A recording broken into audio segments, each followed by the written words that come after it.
அன்பை என்னுள்ளருள்வாய். சுற்றமனைத்தும் காப்பவனே, செய்தொழிலில் ஏற்றம் தருபவனே, எடுத்த செயலில் வெற்றி கொடு, என் ஆற்றல் பெருகிட அருளை கொடு.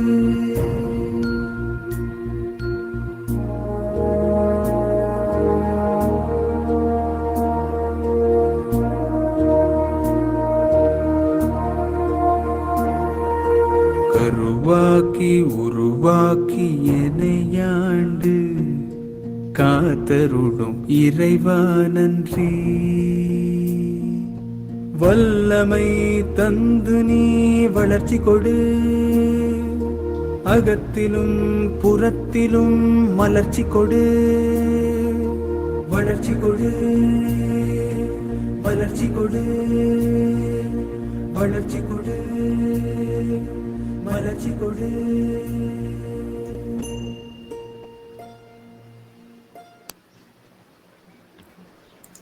Thank you. And now over to my friend Rishi. Thank you, Soumya. I call upon Jennifer Angela of Class 12C to render a special prayer to acknowledge and express gratitude for all the wonderful services of doctors and thankfulness for all their support, dedicated service, and care.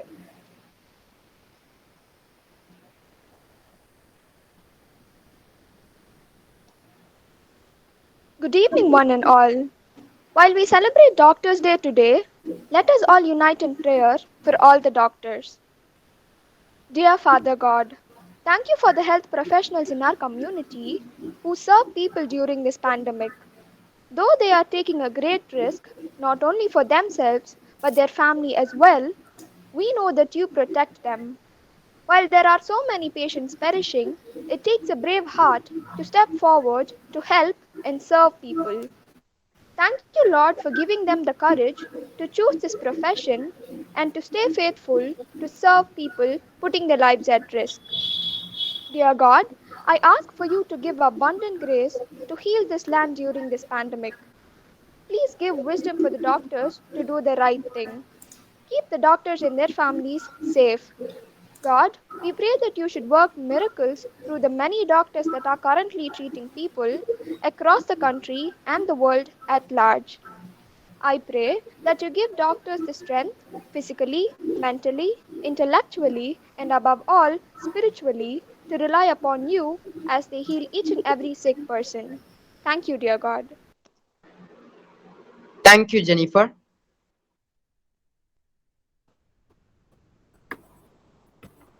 Now I call upon Logashri of class 12B to tell us more about the significance of the National Doctors' Day.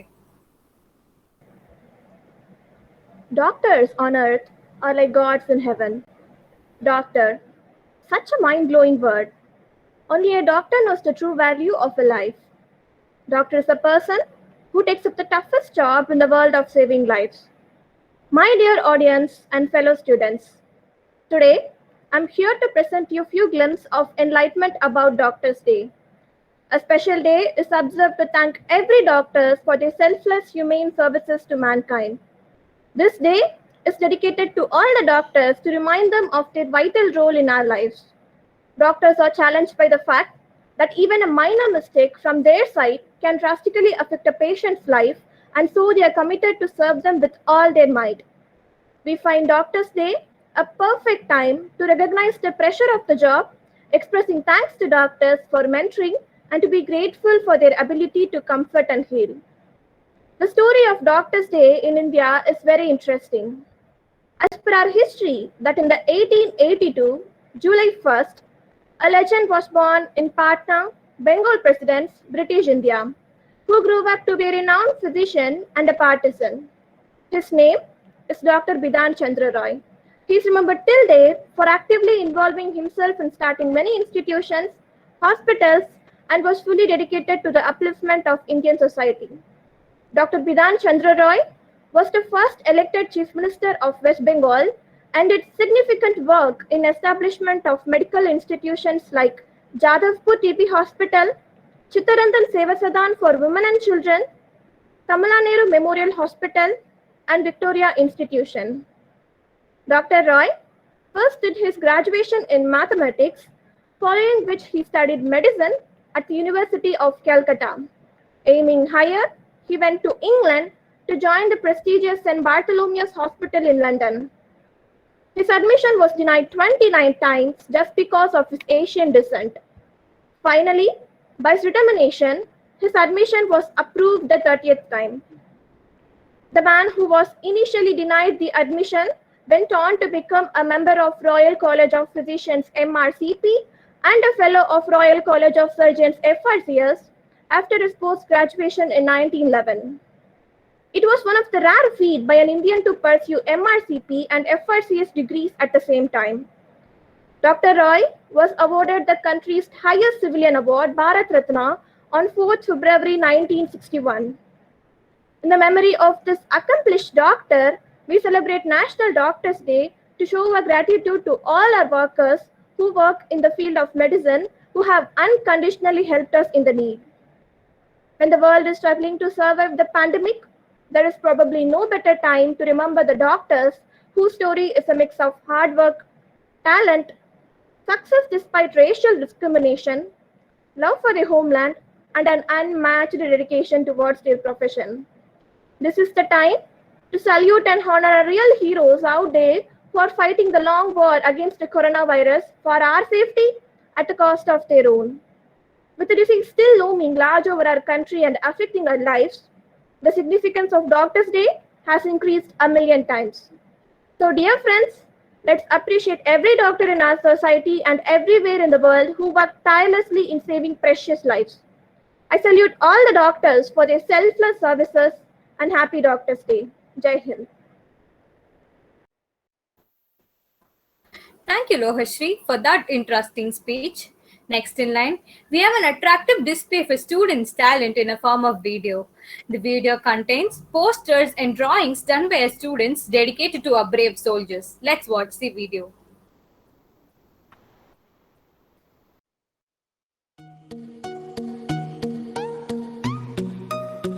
Not all angels have wings, some have stethoscope. Only a life lived for others is a life worthwhile, is said by Albert Einstein.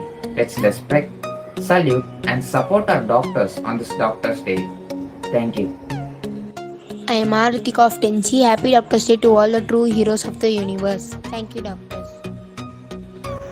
Not all heroes wear capes, but all doctors are heroes. The secret of awesome recovery is a doctor who is simply extraordinary. The only help we could do them during this pandemic is to stay safe inside our houses. Stay home, stay safe. Medicines cure diseases, but only doctors can cure the patients. Happy Doctors' Day. Doctors are the boons directly from the God for us. Salute to the heroic job you do. The good doctors treat the disease. The great doctors treat the patient who has the disease. On this Doctors' Day, let's not only thank doctors, but also everyone in the medical field. Doctors like you replace the fear of illness with trust in recovery. Hats off to your services. Happy Doctors' Day. God cannot be everywhere, so He has sent the doctors with selflessness. Thank you, doctors, for your constant service.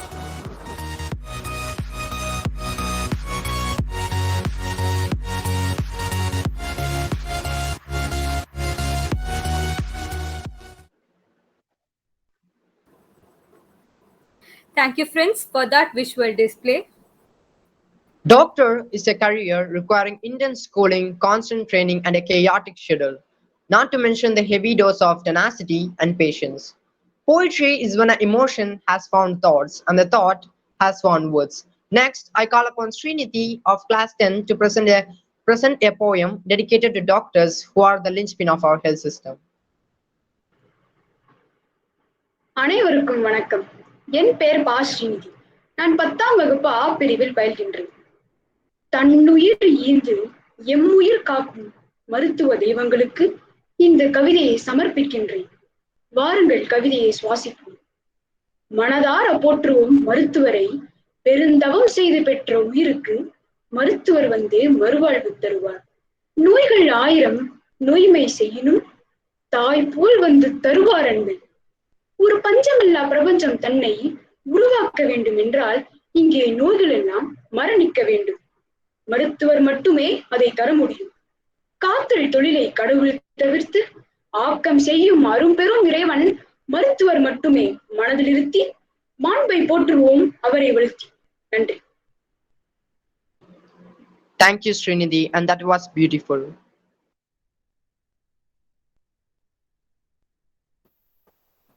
I call upon Divya Shrita of class 10 to present a poem in English.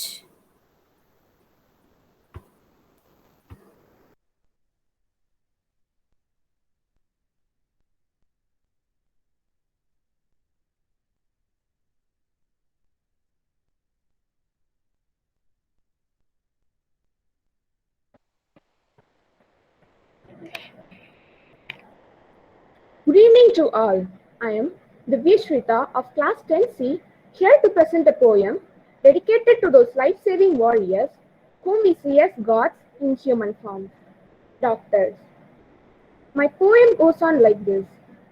The dictionary defines a doctor as one trained in the art of healing, but that simple brief description is not especially revealing.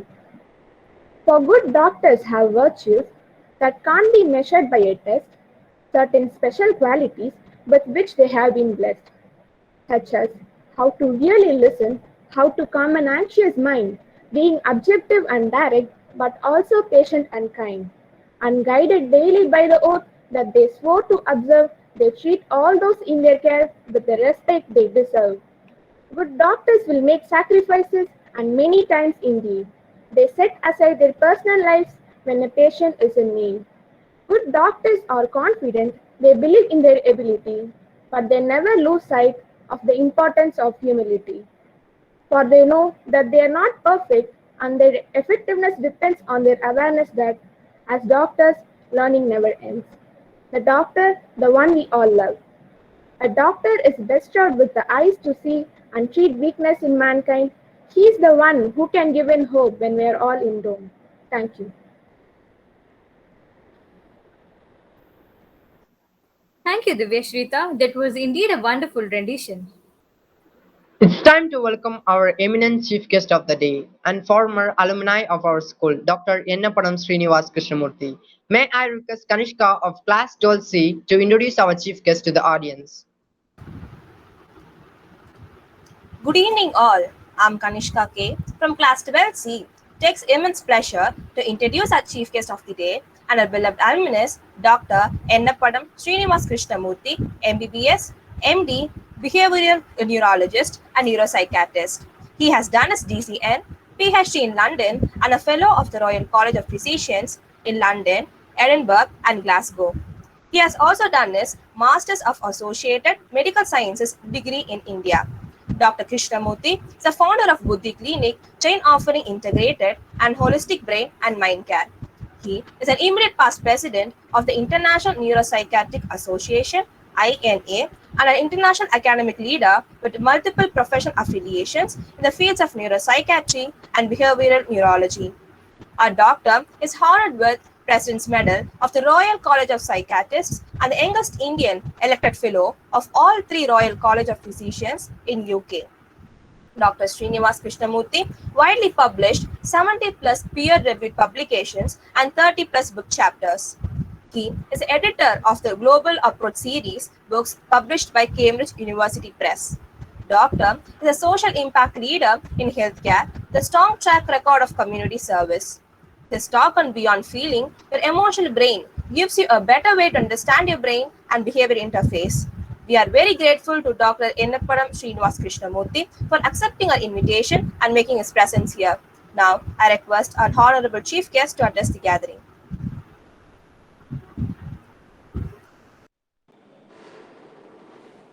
Good afternoon to all of you, to the board of directors of the school, the chairman, the principal, the teachers, and the dear students assembled today.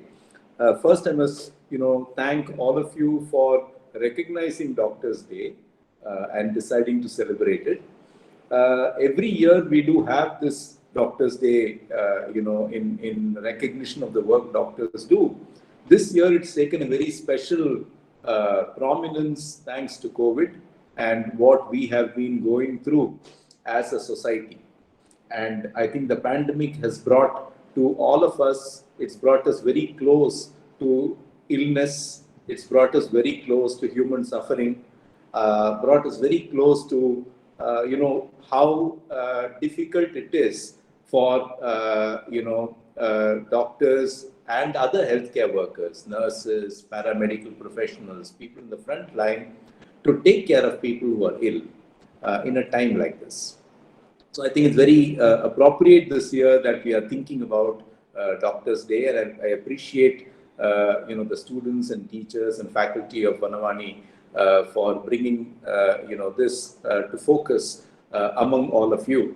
I'm a former student. I studied in Vanavani for my 11th and 12th standard, and that was 1983-84. So I'm definitely older than all the students, older than most of your parents, and older than many of your teachers, I suspect. It must give you some confidence that the school has been around a long time, and it can turn out reasonably good fellows, even fellows like me, can shape out, once they go through a good school. And I think, I must thank Vanavani for the way it shaped my life and career in the 2 years that I spent there. Because it was after that I went to medical college, of course. But the 2 years that I spent there, I'll tell you what I sort of learned. I was a very average student. And I was a chap who favored the last bench. Very difficult to get me to the front bench. But I was very active in extracurricular activities. And I learned to organize. And I think I learned early leadership skills in those 2 years in Vanavani. It continued into college. And in a way, it's continued right through my life. So I must thank the school for that opportunity then. Mrs. Peters was our principal at that time. And I went from being a fellow she was intensely suspicious of when I joined to a person she relied upon by the time I finished. So I must have also done something right in the time that I was there. So, kudos to the school, to the teachers, and to the culture that the school espouses. And I sincerely hope that culture continues. I picked as my topic for all of you the 21st century mind. Because what the pandemic has also done is it's emphasized for us how important the mind is. It's not just about your body, it's not just about disease, it's not just about survival. It's also about how your mind is helping you stay alive, fighting, and coping at a time like this. So I thought we should talk a little bit today about the importance of the mind in the 21st century. When I was in school, we used to think that people went to psychiatrists only if they were mad. Today, that is certainly not the truth. And many people reach out to mental health professionals for support.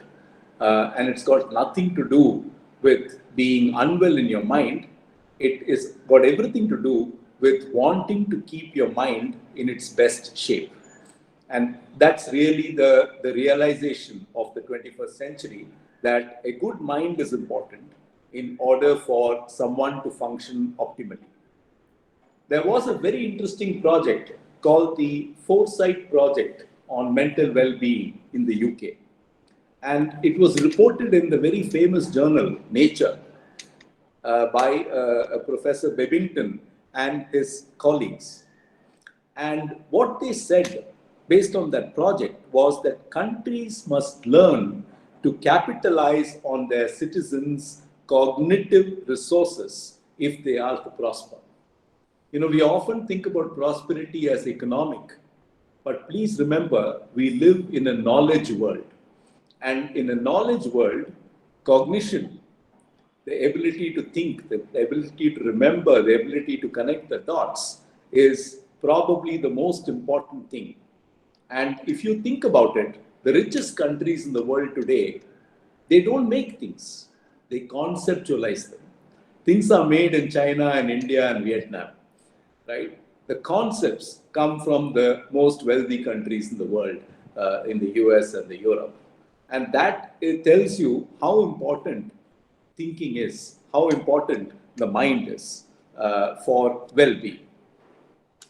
What they talked about was two things, that countries must be focused on their mental capital, which means your brain health and your mind health.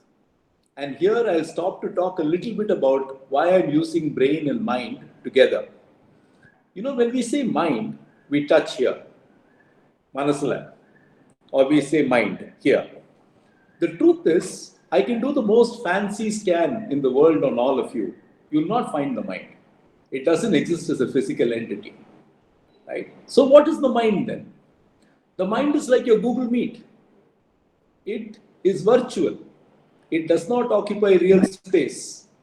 It is the millions of nerves in you talking to each other, the millions of nerves in your brain talking to each other through chemicals. That is your mind.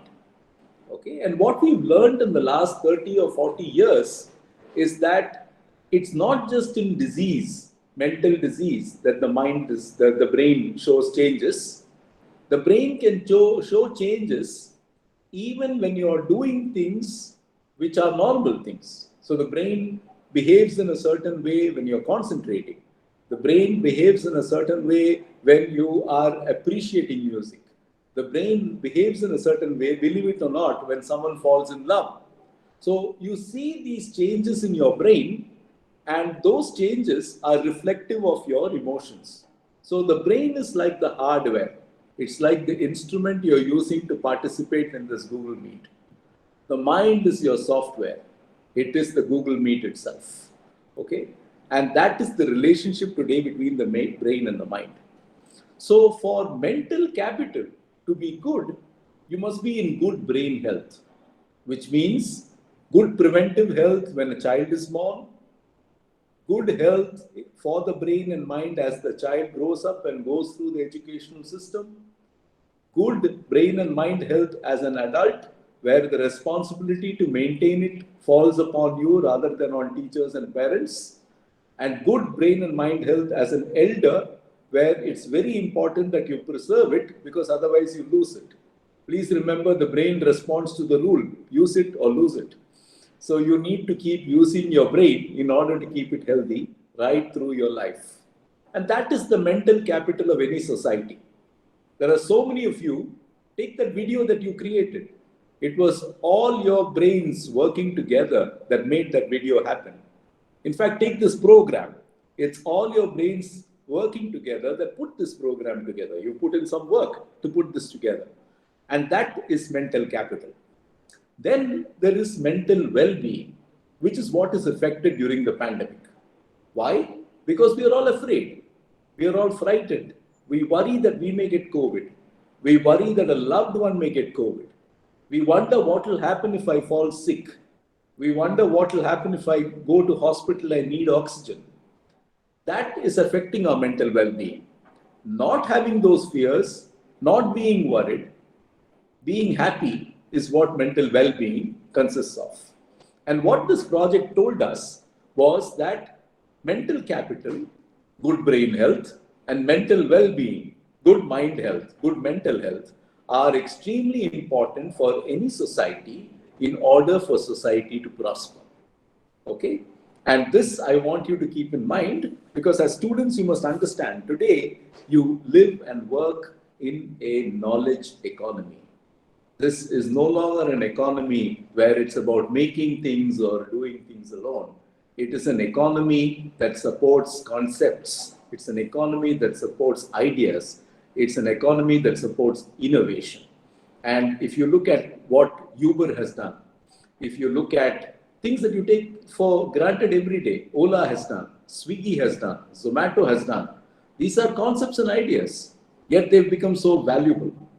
And that tells you the kind of economy you as students are growing into. Now let me take you to another thought process about the mind. and why education is important, and why what each one of us goes through in school and then in college and then in the workplace is important. Okay, because often when I was a student, I used to wonder, what's the point in going to school? And when I was in the 9th and 10th, for example, and I didn't want to study certain subjects, I used to wonder, why do I have to study these subjects? I don't really like this subject, right? And then in the 11th and 12th, I got to choose, but my choices were restricted. So I still wondered, this 5th subject is something I hate, but I have to do it, right? Now I'll tell you why you have to do it. There's a very famous Harvard psychologist. His name is Howard Gardner, Howard, Gardner. And he's famous as a psychologist who has thought about life, the world, and work, and education, and things like that. He was in Chennai some years ago, so I had the pleasure of actually meeting him and talking to him briefly. Now, he wrote a beautiful book called 5 Minds of the Future. And in that book, he talks about the 5 minds. The first mind, he says, is your disciplined mind. Now, how do you acquire a disciplined mind? It is not by, not like a military drill, by asking you to sit and stand. It is by learning a discipline, by going to school, by studying, by acquiring knowledge in a systematic way. That's how you acquire a disciplined mind, okay? And this takes about a decade or more, 1.5 decades or 2 decades for most of us to master. It requires constant work, and it requires formal education. So this is why we go to school. This is why we go to college. This is why all of us study things that we don't really want to study. And this is something I want you to remember. It's very, very important to remember, because you may end up doing things that you did not study. I'll give you a very good example.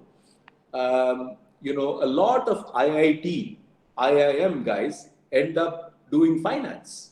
They studied engineering, they then studied management, and then what are they doing? They're managing money, which has got nothing to do with the first 2 things. But believe me, the first 2 things are very important in order to do the third thing. So education helps you build a disciplined mind. He then describes what he calls the synthesizing mind. Okay, now what is synthesis? Synthesis is being able to link different sources of information, bring them together. And when you start going to higher classes, when you start going to college, you'll realize that you are connecting the dots with various things that you studied when you were young. You may connect a dot, for example, today, for example, you have talked about Dr. B.C. Roy. Now that's a snippet from history. Okay? The point I want to make to you is you're talking about B.C. Roy, but you're also talking about medicine, biology. Now, you do this all through your life. You connect the dots about various disparate pieces of information, and that is called synthesis. And that's the synthesizing mind. You integrate information, you identify what jobs need to be done and what people can do those jobs. You look at the priorities, and you learn to balance what you want to do with what whoever you're working with is seeking. Some of that you would have done today. I'll give you an example. When you were planning this program, those of you who were involved in planning this program, I'm sure you got some ideas from your teachers. I'm sure you had some ideas of your own. And then you had to put your heads together to think, how do I bring all this together in a way that it actually works? And congratulations, you've done it in a way that actually works. When I looked at your minute by minute, I said to myself, how is this going to finish in 90 minutes? Right? Now I realize that if it doesn't finish in 90 minutes, I'll be solely responsible for that. So it's very important that we synthesize information. What happens after that? The next point he goes on to talk about is the, what he calls the creating mind. But before that, let me tell you a couple of stories. The one story I told you was that I myself learned more by doing things in Vanavani than I learned from the classroom, by organizing things. Now you will be surprised to hear this. I'm not alone. There's a beautiful book called the IITians. Okay, this is about people from IIT who've gone on to do wonderful things in life. One of them is my classmate, Venki Harinarayan, who went on to build this company called Junglee.com, which he then sold to Microsoft for a lot of money many, many years ago. He's one of the first tech entrepreneurs and tech billionaires. He's from Vanavani, by the way. He got the 43rd rank in that year in the IIT exam, and we were together in school. Now, the point is, what the book says, most of these guys who made it, when they were in IIT, it's not that they spent all their time studying. They were very active. They took part in extracurricular activities. They were part of the debating clubs. They were part of some sporting clubs. They were part of drama. They did many things. Another very interesting fact, which I must tell you, a survey of 50 top entrepreneurs in the world showed that 90% came from a humanities background, not from a tech background. Okay, so the point is, diversity is very, very important. Please remember this. And that's why synthesis is very important. Now, what is then the creative mind? Now, I'll tell you my own journey. When I studied medicine, then I went to England and I studied neurology in England. I studied psychiatry in India and then went to England and studied neurology in England. And my earliest jobs were as part of a multidisciplinary team. A few people working together to look after a sick person, like a sick person with epilepsy. And I learned that I don't have to work alone. I can actually work as part of a team. This is something I had not done in India. I had not been exposed to very much in India. When I came back to India after my training abroad, I said, let me set up a team like that myself. And I went on and set up a team like that myself. I was the doctor. I had psychologists with me. I had physiotherapists with me, occupational therapists with me, speech therapists with me, and a nutritionist with me. And we started doing a multidisciplinary clinical service. We ran the service in two places. One is a non-profit hospital called VHS, very near to IIT. And the other is in my own clinic, which was in Mylapore then. It's now in Tenapet. So we ran this multidisciplinary service. And we were doing very well. We liked what we were doing. We learned to work as a team. I could bring all those principles that I learned abroad to my work here. Then in a few years, I realized that patients would come to me and say, you know what, doctor, what you're doing for me is very good. But I went and had Ayurveda and I am feeling so much better. I started doing yoga. I'm feeling so much better. I started having acupuncture. I'm feeling so much better. And in the beginning, my modern scientific mind said, this is all nonsense, the placebo effect. These guys are just feeling good because somebody did something to them. Then I started asking myself, is that really true? Or is this just me being prejudiced? So one day, I got bitten by the bug. I said, let me set up an integrative health system. So I went and rented a house near in my locality where I lived. I went and invited an Ayurveda doctor I knew whose father was my patient to start a clinic with me. I brought in all my team, the physiotherapist, the occupational therapist, the psychologist, and everybody else there. And we suddenly had an integrative health clinic going. And believe it or not, patients were very happy. They started enjoying this. And therein started my entrepreneurial journey. The person who introduced me said that I was the founder of Buddhi Clinic. And that's what Buddhi Clinic is. It's an integrative health system that looks after the brain and mind. We have 14 treatments from brain stimulation to Ayurveda, to physiotherapy, to yoga, all kinds of things. You can come in and choose, and we'll help you choose what will work for you. And that is the creating mind, where you open yourself to ideas and you are willing to embrace and integrate things that you're not familiar with, things that you've not learned to be confident about into your system. And so that's the third mind. The fourth mind he talks about is the respectful mind. Now, what's the respectful mind? He says it's important we accept people for who they are and what they are. He says it's important we learn to empathize with people. What's empathy? Empathy is for me to be able to put myself in your shoes, for you to be able to put yourself in my shoes. Today, all of you have put yourselves in our shoes. You've said that, we want to celebrate Doctors' Day because we understand you guys are having a bad year. You guys have taken a lot of risks by being in the front line. And we would like to, acknowledge that. So that's empathy. And he says empathy is important. He also says it's important that we are worthy of each other's trust. Okay? So when you call someone like me to come and speak to you, you trust them to do a reasonable job. You trust them to add some value to what you're trying to organize. And if they don't prepare and they don't come and add that value, you're going to be disappointed. Your trust in them goes down. So trust is when people respect what you're doing and try to do the converse, show you that respect. And of course, very, very important ultimately in life, to be able to take that leap of faith when it is required. If you don't take risks, if you don't take the leap of faith that is required, you will yourself not help your own potential to be achieved. Okay, so it's very important that you train your mind to think like that as well. Now, one very important point I want to bring to you here is the fifth mind. The fifth mind that he talks about is the ethical mind. And what is the ethical mind? I'm very proud of you guys, the young generation, because I believe that your sense of ethics is far greater than my generation.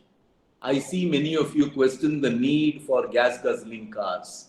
I see many of you being very concerned about your environment. I see many of you wanting to avoid wasteful practices. All these are very, very ethical things to do. It means that we understand our duties and obligations to our organization. For you, all of you as students, it is to your school, to your families, to society as a whole. This is an ethical mind. You need to understand what is expected of you by other people. John F. Kennedy said, it's not what America does for you, it's what you do for America. So, okay, paraphrase that, it's what you do for India. And each one of you needs to think about that. And you need to understand and learn to appreciate ethical values. I listened to a wonderful talk yesterday in the Madras Management Association, day before. It's the Pons lecture, the V. Narayan lecture, given by Mr. Harish Menwani, who retired as the Chief Operating Officer of Unilever, which is one of the largest companies in the world. Now, he said something very, very interesting. He said the one thing about COVID-19 is those companies that behave with integrity are the companies that will survive and be remembered. Those companies that fail to behave with integrity are the ones that are going to collapse. Now, this is integrity, therefore, being true to what you stand for is a very, very important human value, and it's part of that ethical mind. Let me give you one more example, the example of Ratan Tata. When he started the Nano project, Ratan Tata said, I'll give the people of India a car for 1 lakh. When he actually brought the car to the showroom, it costed the company much more than 1 lakh to make. But when he was asked why he was still giving it to the first set of people who booked it for 1 lakh, he said, a promise is a promise. And I think that is a very clear reflection of integrity. Okay. So that is the ethical mind that we are talking about. So please remember, you're now in the disciplined mind time frame. As you go to higher classes and go to college, you will start synthesizing.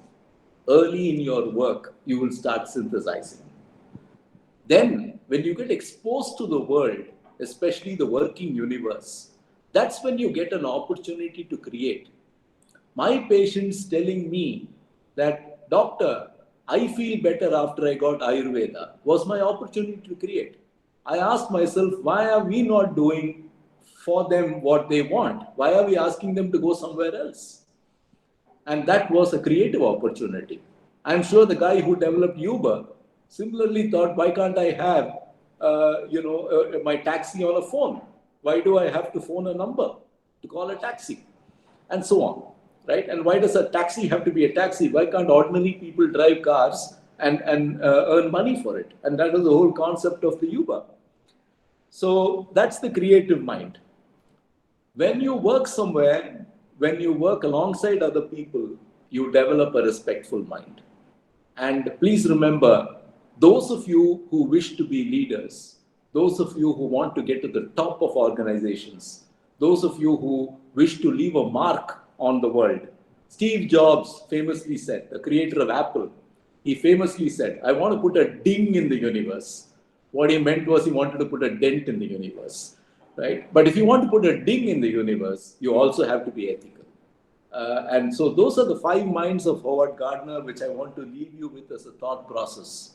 So far I've talked to you about mental capital, good brain health, mental well-being, good mental health, and the 5 minds of Howard Gardner. And I would think that each of these things is very, very important for all of us.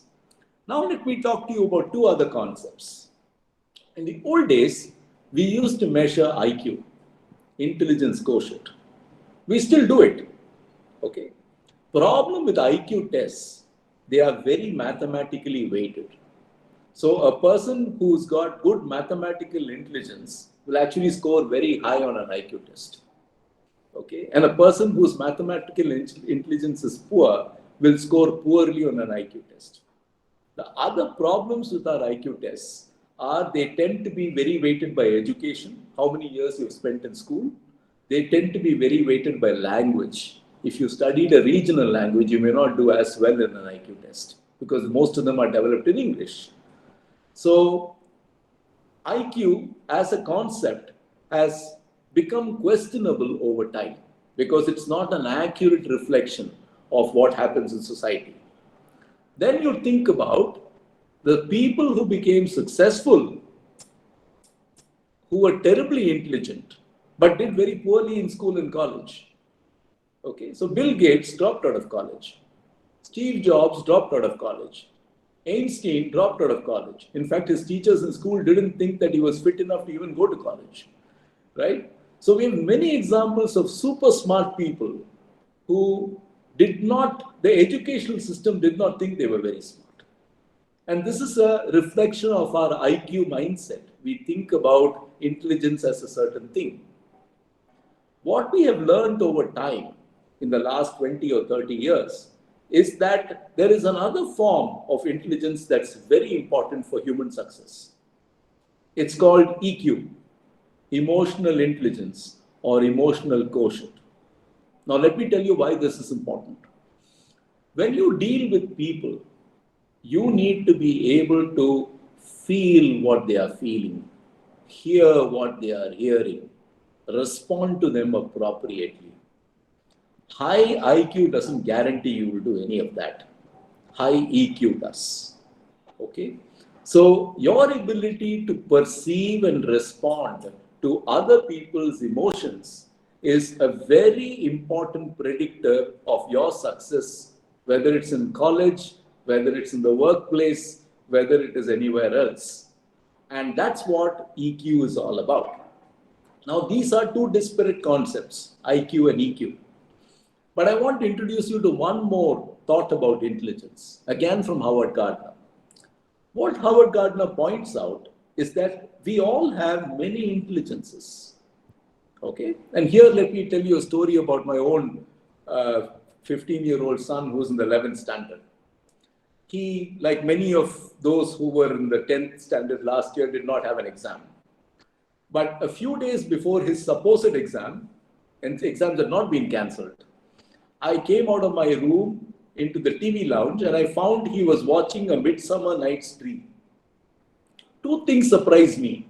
That a few days before the exam, this guy is watching a movie. The second thing that surprised me was he was watching Midsummer Night's Dream. It's not the kind of movie he would watch. He's the kind of chap who will watch anime or something else. Then I realized Midsummer Night's Dream is the classic that he's supposed to read for his English exam. And he likes to learn by watching the TV. He likes to learn by watching the movie rather than reading the book. And I said to myself, okay, that's not so bad. As long as he's learning something from this and he's able to take his exams reasonably well, that's fine. And I let it go. But it reminded me of Howard Gardner's multiple intelligences. So what does Howard Gardner say? That we have the following forms of intelligence. Linguistic, intelligence with language and words. Some of us are good with language and words. We like reading, we like writing, we enjoy it. Musical intelligence. Some of us are good with music, either appreciate it or we perform it well. Okay. Logical intelligence. Some of us have a very logical mind. We have the ability to break things down very well. We have the ability to follow or develop process. That's the logical mind. Okay. Spatial intelligence. Some of us understand spaces, like architects. What can go in where? Or a designer. What will fit in here? Which color will match this? Okay, that's spatial.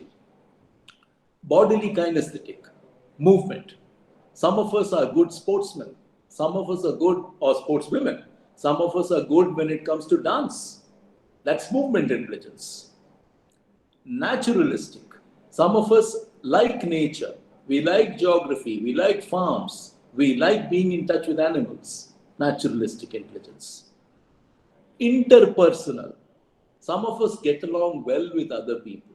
We enjoy being with other people. We enjoy interacting with other people. Intrapersonal. Some of us have a good understanding of ourselves. We are able to introspect. We are able to think. We are able to sort things out inside our head. Okay. Now, these are 8 kinds of intelligences that Howard Gardner described. And please remember, we all have all of these in some degree, but 2-3 of these will be very strong in each one of us. Okay. And in order to do well in life, you need to pick the ones that work for you. So I'll give you an example. Let's say that you're a student and let's say that you have musical intelligence. What can you do? How can you leverage your musical intelligence as a student? I know many people, even when I was studying as a student, who would like to listen to music as they studied. And I used to wonder, how can you listen to music and study? Because when I listen to music, I can't study. Nothing goes into my head. But for them, it clearly did.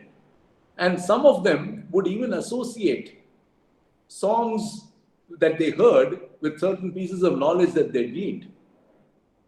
You know, I was listening to this song when I learned this. Okay. So that is one way in which you can use your intelligence to make what you're doing routinely as part of your life better. And you need to therefore identify your intelligences, and you need to, please remember, leverage on your intelligences in order to do well. Okay. Now, what Howard Gardner says, and I think that this is a very, very important point. It's not how smart you are, it's how you are smart. And that is the 21st century mind. Please remember today you have YouTubers who are worth millions of dollars. Why? Because that's their talent and they've learned how to express that talent. So they are a very good example of when you have talent and you know how to express it, you can do very well for yourself. And I think I would encourage each one of you to think about what it is that your mind is making you do. What is it that your mind is persuading you to do? And believe me, if anyone tells you that you're not smart, don't believe them. Every one of us is smart in our own way. And we just need to discover that smartness. So I'm going to let all of you think about in what way are you smart. Okay. I'm coming to the end of what I have to say. So let me talk about one other thing. You know, the government of India always announces 5-year plans. At least they used to when I was growing up. And the 5-year plans of government are never implemented in 5 years. There is a vision, but that vision never gets executed. But there's something important there. You too must have a 5-year plan. It's extremely important for your life and career that you know what you want to achieve in 5 years. Okay. And then set your goals as to how you're going to do that. If you don't know what you want in 5 years, it's very hard to then plan and work towards it. So do think about, where do I want to be at the end of 5 years? And that's a very important question to ask yourself. And when it comes to goals, please remember your goals need to be SMART goals. What's a SMART goal? S, specific. A goal has to be specific. I want to do well is not a specific goal. I want to score more than 90% is a specific goal, right? M, a goal has to be measurable. You need to be able to quantify it. What I gave you earlier as an example is also a measurable goal. Okay. Third, a goal has to be attainable. So don't set goals for yourself that are impossible to attain. Always set goals for yourself that are possible to attain. Okay? Which brings us to the fourth, R, realistic. Your goals must be realistic. And 5, T, your goals must be time bound. Okay, I said 5 years. So specific, measurable, attainable, realistic, and time bound are what your goals have to be. And if you set yourself those goals with a 5-year vision, I have no doubt that each one of you who's endowed with a 21st century mind, fellows like me are too old. Ours is a 20th century mind which is kicking around in the 21st century, right? Many of you are genuine 21st century minds. So I'm very sure that you will do very, very well if you put your focus in this way, okay? Now, I asked myself, why are people making such a big deal of Doctor's Day? I also asked myself, you know, people keep saying you're on the front line. What does this front line mean? And I thought on Doctor's Day, I must tell you a little bit about this because it's important you understand what healthcare professionals in general, not just doctors, go through. Think about how you react when you know that your neighbor is COVID positive, right? You close the door of your flat. You don't want to meet that neighbor, right? And, you know, if you're unlucky and 3-4 more people in your building have got COVID, then the government comes and closes the whole building down, right? It's called a containment zone, right? So that's how we as society are reacting to a pandemic. That's how we are reacting to a communicable disease, something that can go from one person to the other. Okay? So why is someone like me called frontline? I come to work every day right through the pandemic. Nobody ever stopped me from coming to work. And those patients who wanted to see me had to come to see me. So I've been at work every day during the pandemic. I wear masks. So I double mask. Okay. I have windows open in my room. Usually I've closed them now for this thing because I don't want noise. I have the air condition running. I have the fan running. So mine are fairly optimal conditions in order to meet people. But I get into my room several people every day. I don't ask whether they're COVID positive or not. I don't know whether they are COVID positive or not. They themselves sometimes don't know if they are COVID positive. Some of them have just recovered from COVID and they've come to me with neurological symptoms or mental health symptoms. So the point is, frontline warriors, even someone like me who's only running an outpatient clinic, are taking daily risks that most people are not willing to take in order to perform their duties. Now, I don't consider what I'm doing a big deal. Okay, it's my job. Okay, and that's the attitude you need to have as a doctor. You can't think of it as a big deal. But I appreciate my colleagues, doctors in ICUs, emergency rooms, nurses, attenders, lab technicians, the people who are working right out there in front, who are encountering people, mostly not knowing whether this person is a safe person to encounter or not. Encountering several such people. Okay? So that is one reason why we need to pay our respects to the healthcare fraternity as a whole during a pandemic like this. But there's one other point I want to emphasize to you. You know, when the pandemic started, for many days, I did not sleep in the same room as my wife. I was afraid I'll give her something. And please remember, I have the privilege of having another room to go and sleep in. Imagine a healthcare professional who lives in a 1 or 2 room space. Where is their privilege? They're taking home their infections with them to their families, to the elders in their house, to the children in their house, to their spouses. And that is the risk they've had to take. And that is something we should not forget, that we are able to manage our fears and control our behaviors. Those people who have to function at the front line don't have this opportunity. And if you think about it, it is no different from sending a soldier out to war. The reason we appreciate our army and navy and air force is because they're putting their life at risk for us. Okay? Healthcare professionals in a time like this, like the pandemic, have put their lives at risk for all of us continuously. And I think that that is one of the reasons that you guys have chosen to celebrate Doctors' Day. And that's one of the reasons why I have the opportunity to have spent this day with you. And I join you in paying my respects to the COVID-19 warriors. Now, there's one other point I want to make. Some of you may want to become doctors, nurses, medical and healthcare professionals. All power to you.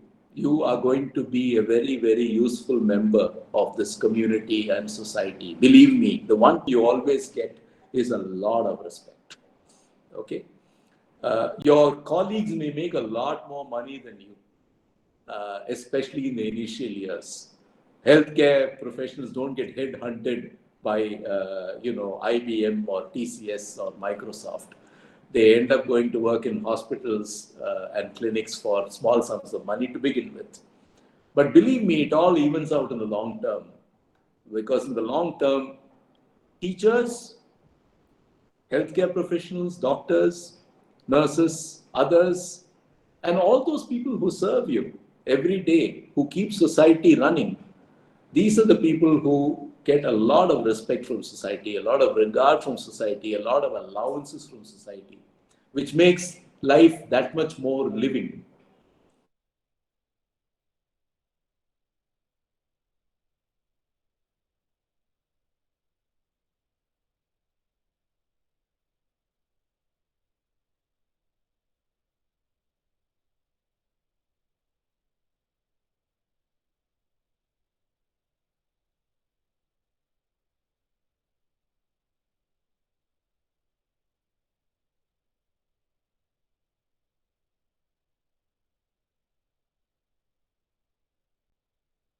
Now,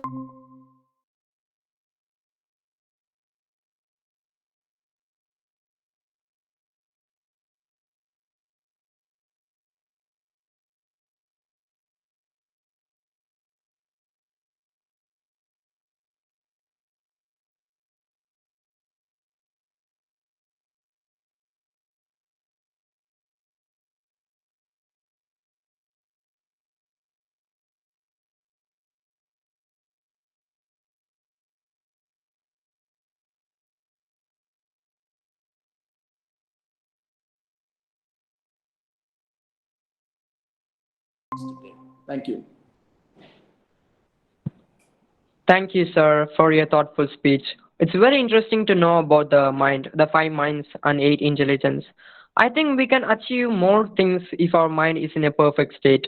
To me, mind is one of the valuable things because that's the place where ideas begin. Maybe $1 billion idea begins from the mind. Once again, thank you, sir, for your inspiring speech. We are proud of our alumni. We want to tell their stories and celebrate their successes. Our alumni stand out for their professional accomplishments, contributions to the communities, and beyond. This is a special presentation dedicated to all our alumni who have chosen to take up this challenging, evolving, and noble profession of a medical doctor.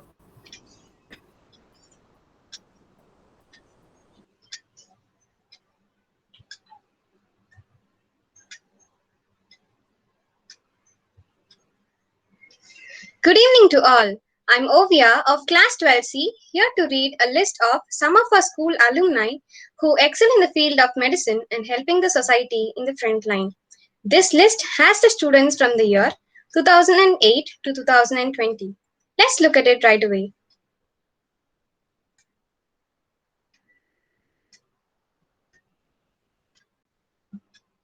Dr. S. Yogesh of batch 2008 is a doctor in internal medicine. He is working as assistant professor in Madras Medical College, Chennai. Dr. Preeti of batch 2009 is a general physician and diabetologist. She is working in a private hospital at Tiruporur. Dr. Anupama Vinapal has done her master's in ophthalmology. She is actively working on COVID duty in ESI hospital at Ayanavaram, Chennai. Soon, she'll be joining as assistant surgeon in government hospital at Panruti.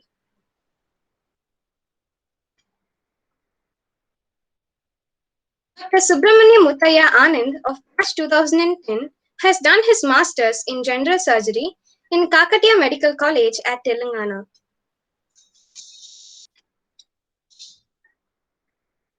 Dr. Gagan Vijay Kumar of batch 2010 has done his MD in microbiology in Government Medical College at Ongole, Andhra Pradesh.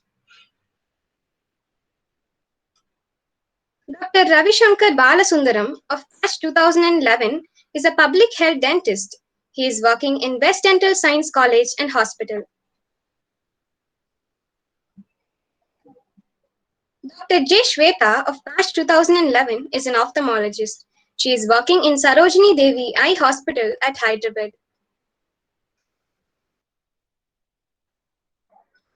Dr. Pravina of batch 2012 has done her MBBS. She studied ENT surgery in Madras Medical College. Dr. S. Loknath of batch 2012 has completed his MBBS in Arapadai Veedu Medical College and is working as junior resident in Arapadai Veedu Medical Hospital at Pondicherry. Dr. T. V. Satya of batch 2013 is working on her postgraduate degree in anesthesia in the Government Medical College at Theni. Wishing her the best of luck. Dr. S. Balamitra of batch 2014 has completed her MBBS in Sri Manakula Vinayakar Medical College and Hospital at Kalitithal Kuppam, Pondicherry. She is currently doing her PG in NEET. May her efforts yield a positive outcome. Dr. Sudandira Kamaraj of batch 2014 has completed her MBBS in PSG Institute of Medical Science and Research at Coimbatore and is currently preparing for her PG in NEET. Wishing her all the best.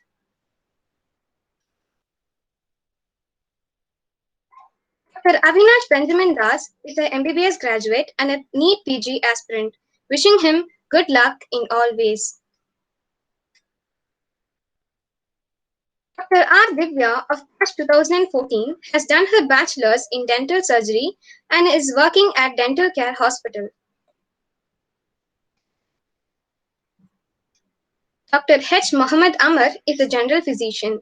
He is working as medical officer at Alandur Urban Community Health Center, Greater Chennai Corporation.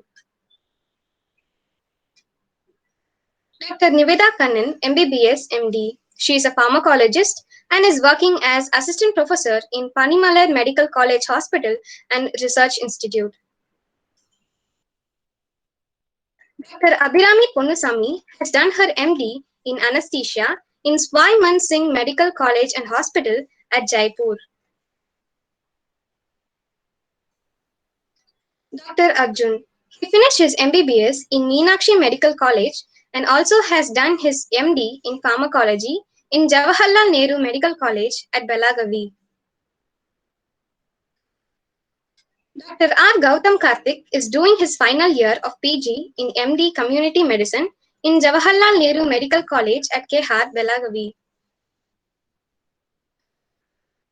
Dr. M. Venkateshwaran has completed his MD in general medicine and is working in Padar Muller Hospital at Mangaluru, Karnataka. Dr. M.J. Shahar is a MBBS graduate. He is a clinical investigator in Azitus Laboratories at Chennai. And the list is an ocean. We were only able to collect a drop of it. It is so inspiring and heartwarming to see so many of our alumni being so supportive for the society. Their dedication, commitment, and compassion towards their profession are remarkable. They never fail to make our school proud. Thank you for choosing to save lives. Thank you, and that was a really an outstanding list. I think we all agree that the pandemic hit us all hard and took a toll, especially on our frontline workers. We have compiled a video tribute to all the brave soldiers who lost their lives in the process of saving ours.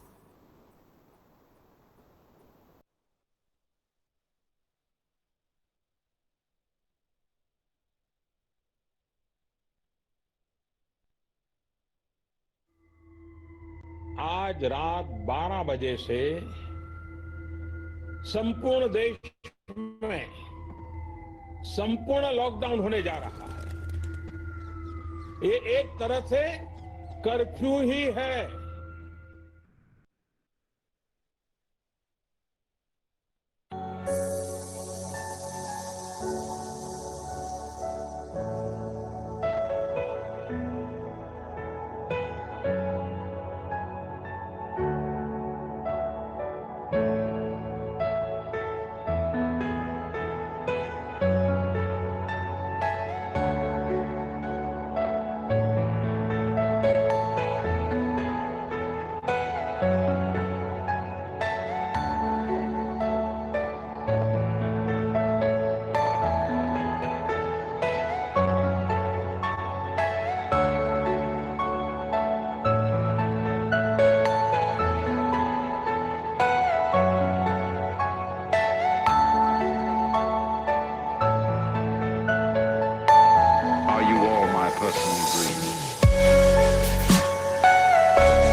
My deepest condolences to their families and friends. While it is heart-wrenching to witness the loss of such noble souls, it in turn inspires us to do a small bit and give back to the society. It's our duty to protect ourselves and our loved ones during the pandemic. I now invite Keshika of Class 12B to take an oath on behalf of us.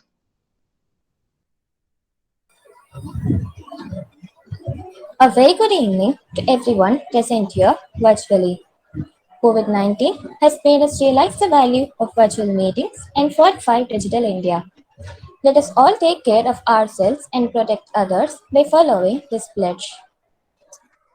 We promise to stay at home and follow the instructions given by the local health authority if we do not feel well.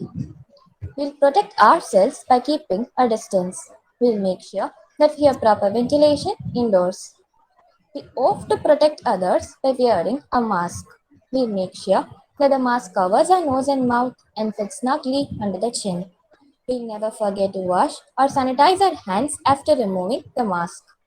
We'll often wash or sanitize our hands using an alcohol based hand rub. We'll get ourselves vaccinated if we're above 18 years of age. As students, we'll ensure that our parents get vaccinated. Let us all follow the above protocols and save ourselves and our beloved ones' life from this dreadful disease. Thank you. Thank you, Keshika. And now my friends have recorded a video song, True Frontline Workers.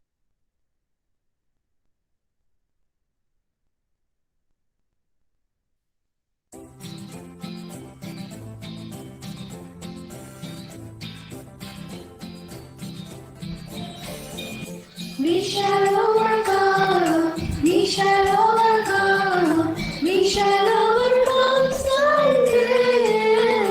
On Him in my heart, I do believe we shall overcome someday.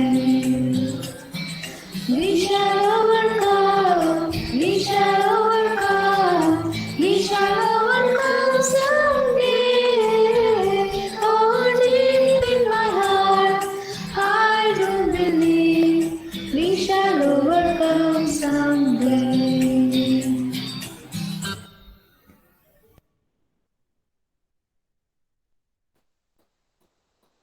Thank you, friends. Now that we have come to the end of the program, I request Maheshwaran of class 12C to deliver the vote of thanks. Life is precious. Every life is important.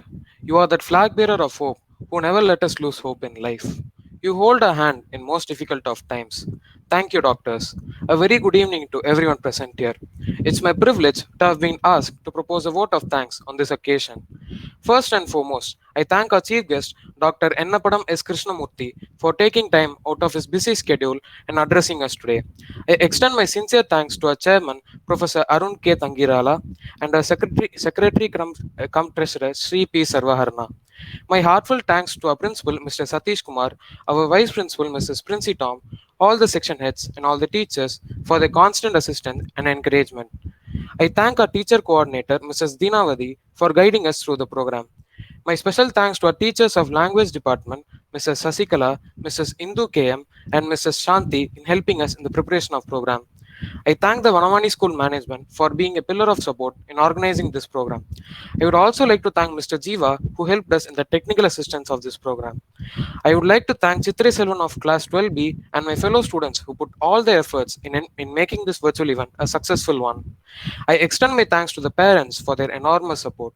I thank you all for your kind cooperation throughout this program. This is Maheshwaran S. wishing you all a very good evening. Thank you all once again. Thank you, Maheshwaran. I now request everyone to turn off the video and rise for the national anthem.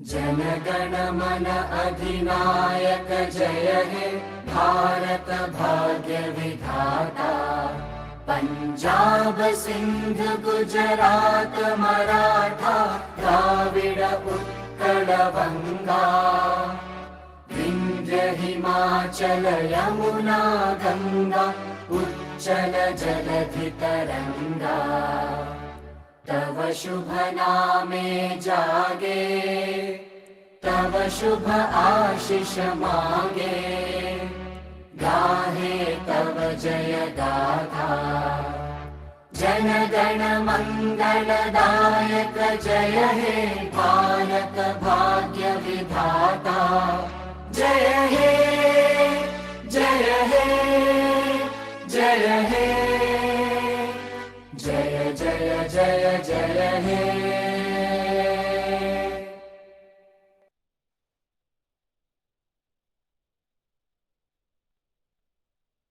Thank you all and Jai Hind.